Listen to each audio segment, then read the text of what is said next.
Alright, welcome to the Strange North channel. In this video, I'm going to give you an overview of Wabamun Lake. I wanted to take advantage of one of the last decent summer days and shoot some video, and I've already done a couple videos on Lac St. Anne and the Alberta Beach area, and I wanted to cover another major lake in the Edmonton region. Wabamun is only about 20 kilometers south of Lac St. Anne, moving from Lac St. Anne County to Parkland County. Wabamun Lake is also considerably bigger than Lac St. Anne. It's about 82 square kilometers compared to the latter's 54.5 square kilometers, and it's about 65 kilometers west of the city on Highway 16. The name Wabamun derives from the Cree word Wapamun, which means mirror, which is a reference to the water on the lake. During the time of European settlement of this area, Wabamun was known for having the best whitefish of all of the lakes around Edmonton. In fact, during early surveys of this area, Wabamun Lake was named White Whale Lake, a reference to the massive whitefish that were found in this body of water. The lake was so abundant in fish that they were harvested commercially in the early 20th century. In fact, the town of Seba Beach on the west end of the lake had a permanent whitefish cannery. The development of the Grand Trunk Pacific Railway helped to spur on the local economy, and commercial fisheries used the railway to send local fish by boxcar as far away as New York City. The railway also helped in developing the area as a tourist destination. Properties began popping up around the lake, and communities like Seba Beach and the town of Wabamun began to grow. Besides its reputation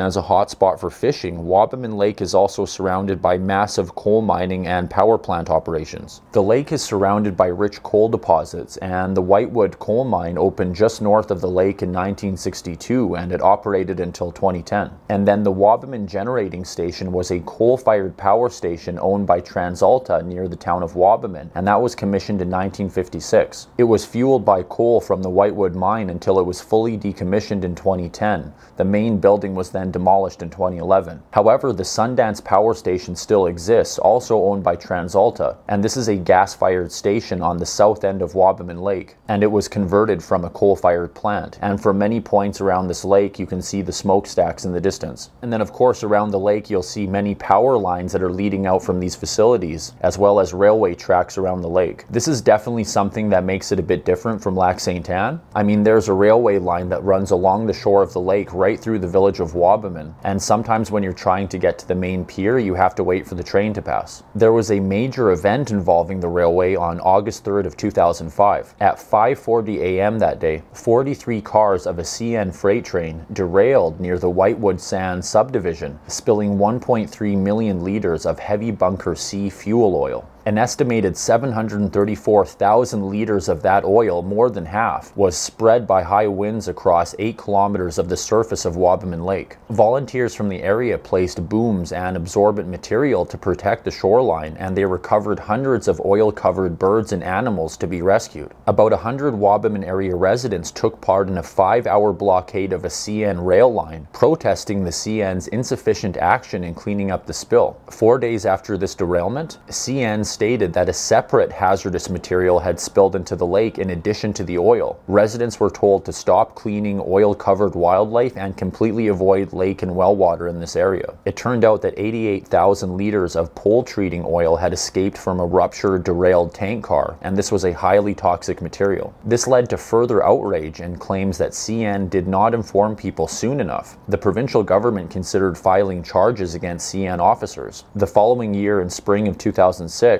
there were additional cleanup operations as tar balls began to surface on the lake. On May 25th of 2009, CN pleaded guilty to 3 charges related to the oil spill, with their fines totaling $1.4 million.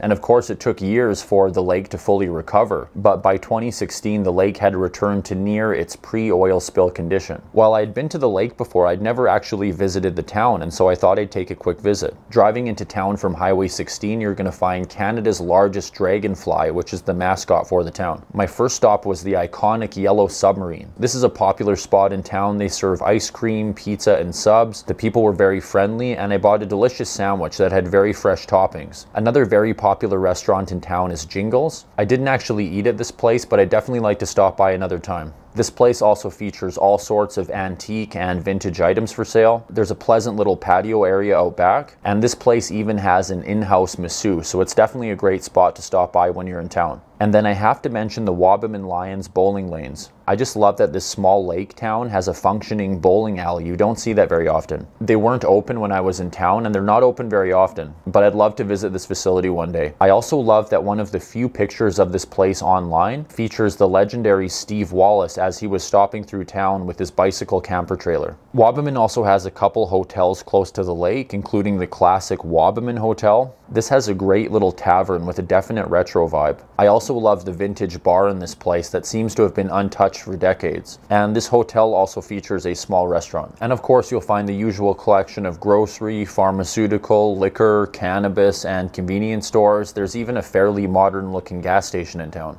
Another interesting store in Wabamun is Angus Oliver Luxury Sheepskins. They have a wide variety of sheepskins and other wool products and supplies, as well as a variety of other items. And when I stopped in here, they were playing the Talking Heads, so they have excellent taste in music. I also stopped by the Wabamun and District Museum. This is an excellent facility. They have a great collection of local history. There's an area in the back featuring the lake's history of mining and power generation. They also have an original Nintendo set up with Duck Hunt, and that really took me back to the late 1980s. I also found an old Junior Forest Warden's uniform that was really cool. When I was much younger, I was in the Junior Forest Wardens for a short time in the 90s, and we did not have uniforms like this. This was around 1996, so we were probably wearing stuff like this. And in general, it seems like Wabamun is more popular for boating than other lakes in the Edmonton area. For example, the town of Wabamun has its own dedicated marina, whereas the nearby Lac Saint Anne does not, although there is a lot of boating at that lake as well. And then they have a main pier with a boat launch and a waterfront park with a little beach. And overall, this is definitely a pleasant little town. But if you're looking for a serious beach, you definitely have to head over to the Wabamun Lake Provincial Park. This is a beautiful park on the east end of the lake in Moonlight Bay. This provincial park features a large campground as well as various hiking and biking trails and sports facilities. They also have a boat launch, and the lakefront beach in this park is by far the best beach area on Wabamun Lake. I was here on a late August Thursday, and so it wasn't too bad. But as a fair warning, this beach gets extremely busy during peak times. It doesn't have a ton in terms of amenities or stores. You're going to have to visit one of the towns for that. But this is by far the best beach on Wabamun Lake. And then to finish off, I'm going to move over to Seba Beach on the west end of the lake. This is one of the major communities in this area. Seba Beach is pretty small. The population is currently about 240 people. And this tiny town actually had their own school for many years. The Seba Beach School was built in 1953. And then over time, due to a lack of students, it shut down officially in 2019. But rather than being demolished, this school is being redeveloped into the Seba Hub, which is intended to be a large commercial space with individual suites for rent. And I just love that they're doing this. I mean, even just in terms of architecture, this building is a lot cooler than most of the schools that you'll find in areas like this. And it would be cool to see this redevelop into a successful commercial hub. The town of Seba Beach doesn't have too many stores, but the wonderful Derby's Lakeview General Store has an excellent selection of just about anything you might need while you're out here. You've also got the Seba Beach mini golf and ice cream, which is very popular. And then the lakefront Seba Beach Farmers Market takes place every Saturday morning. I was out here years ago, and they have an excellent selection of local products. The town also has a small museum, but unfortunately it was closed when I visited this time. And then one thing I love about small towns is often you'll find these old abandoned buildings. And I have no idea what these buildings were once used for. I'll have to get back to you on that. And then the most famous resident of Seba Beach is Lawrence Lemieux. He is a very well-regarded sailing instructor that competed at the 1984 Summer Olympics in the Star class and at the 1988 Summer Olympics in the Fin class. In fact, he was recognized for his noble actions in the 1988 Olympics when he helped rescue 2 members of the Singapore sailing team after their boat capsized during a competition. The Edmonton Yacht Club is the main sailing club of Seba Beach, and it was founded in 1923. And so if you've never been to Wabamun, I definitely recommend visiting this lake. This lake is excellent for fishing and boating in general. You have some charming little lakeside villages to explore, and the beach area at the provincial park is absolutely fantastic.